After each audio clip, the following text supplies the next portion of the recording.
N'oubliez pas de soutenir et de vous abonner à la page Eco-News Insight pour recevoir toutes les nouveautés.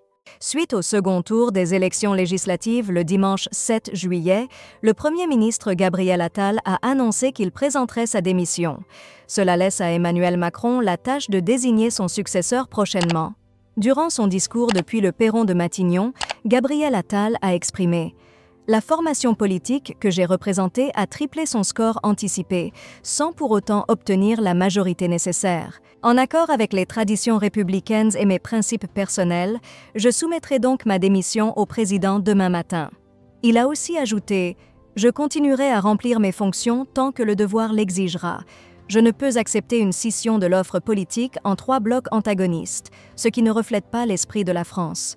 Il ne faut pas anticiper une nomination immédiate d'un nouveau Premier ministre suite à la démission de Gabriel Attal. La Constitution de 1958, dans son article 8, ne fixe aucun délai pour cette nomination. Ainsi, l'Élysée a souligné dimanche soir que le président, successeur de François Hollande, tiendra compte du choix des Français exprimé lors des élections législatives récentes. Il attendra que la nouvelle Assemblée nationale soit formée avant de prendre les décisions nécessaires.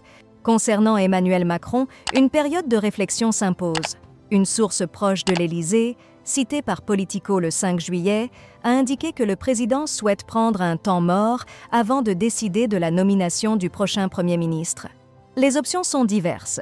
Il pourrait opter pour un Premier ministre de gauche, former un gouvernement technocratique ou même refuser la démission de Gabriel Attal, en fonction de l'évolution politique et des consultations en cours.